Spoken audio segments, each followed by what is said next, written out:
Light heavyweight champion Glover Teixeira shocked the world when he defeated Jan Blachowicz in a huge upset at UFC 275 and captured his title at the age of 42, making him the oldest first-time champion in UFC history. Obviously, at his age, it would be difficult to continue to fight at an elite level, and he recognizes this. Glover said he had the perfect plan to end his career, including a victory over Jiri Prochazka in a few weeks. He said, "The perfect plan would be winning this fight versus Jiri, which I have full focus on, and fighting one last time in November in New York, which is close to the city I lived in for 20 years and close to my gym. It would be my farewell from fighting. That's what I'm thinking right now. I'll be 43 in November. Regardless of being at the top, being the best of the world or not, I want to stop this year. It will probably be my last year. I don't want to make this decision after a fight, but it's what I've been thinking for a while. I don't want to retire like Henry Cejudo, who keeps asking for a fight all the time. I want to retire and stay cool. The perfect plan is to retire with the belt this year, but we have a lot to do. We have to see if it could be in New York, and I still have to beat a guy that is tough as hell."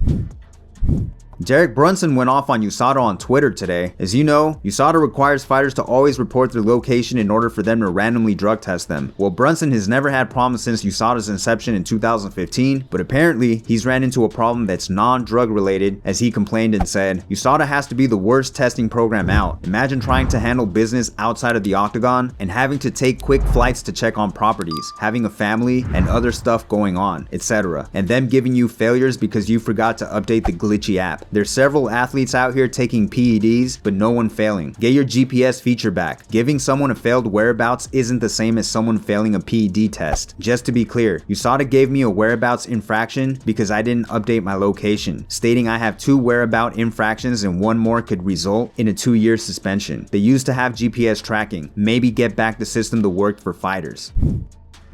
Cain Velasquez's shooting victims, Paul Bender and Paddy Goulart, say they've experienced intimidation and threats after Cain's arrest. Paul and Paddy are the stepfather and mother of Harry Goulart, who allegedly sexually abused a child of Cain that led to him opening fire on their vehicle after chasing them down. Paul and Paddy's attorney, Patrick Seinfeld, enlightened us with some new details of what the couple endured during and after Cain's attack on them. Their attorney said, Paddy Goulart said she was crouched down in the vehicle hiding when she heard the bullets piercing the metal of their vehicle. They are both undergoing therapy at this time. I think there are going to be long-term emotional issues related to this shooting. There has been ongoing intimidation from the Cain Velasquez supporters during this entire proceeding. There have been no acts of aggression, but the family has been followed. Vehicles have stopped in front of their house for long periods of time and just stared at the Bender household. They've been followed to houses of other family members. Paul Bender and Paddy Goulart feel threatened by Cain supporters. They find them very intimidating. They fear for their lives. They are afraid that one of Cain's supporters may try to finish what Cain has started.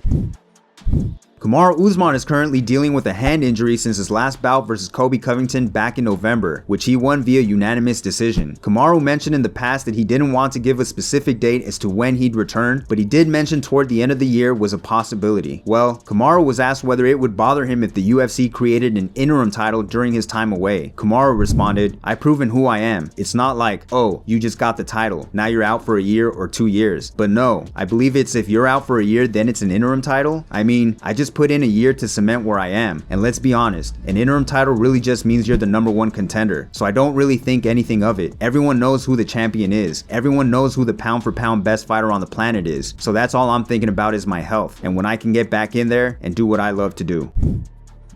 And finally, Beniel Dariush gave us a quick update on his ankle injury that he suffered during training camp for his initially scheduled bout versus Islam Makhachev in February that forced him to withdraw from the match. Beniel said that he was offered a fight sometime in July, but because of the sensibility of his injury, he had concerns of accepting a fight that soon. Beniel said, "The fibula is actually really good. The leg is healed. The bone is fine. The issue I have a little now is a weakness in my ankle and also in my Achilles. That was something I was not expecting just because I jumped into physical therapy right off the bat. I didn't think that was going to be an issue, but for example, right now if I do 5 rounds, whatever kind of training, whether it's grappling or striking, somewhere around the 3rd round it starts to get weak and chances of me rolling my ankle or something stupid like that happening increase by a lot. It's almost happened on Tuesday, so that's one of the reasons why I said no to July, just because man, I don't want to go through a whole camp and be constantly stressed about my ankle. Is it going to make it through this camp? Is it going to be strong enough? So we're just spending all our time right now still focusing on strengthening moving forward and making sure we're good to go. I think in a couple of weeks, if I just keep focusing on it, it'll be fine. As far as who he'd like to face on his return, he said, ideally, Islam would be the best because I think he's the best in the division. For me, fighting him is like fighting for the belt. You're fighting for the UFC belt. If not him, it would be either Dustin Poirier or Chandler. Those are the guys I'm thinking of. That's how in my mind it goes. So if I had to put an order in, it would go Charles, Islam, and then you could alternate Chandler and Poirier. As always, guys, if you liked the video, make sure to hit that like button for me. If you're new, subscribe and hit that notification bell to stay up to date. Thanks for watching.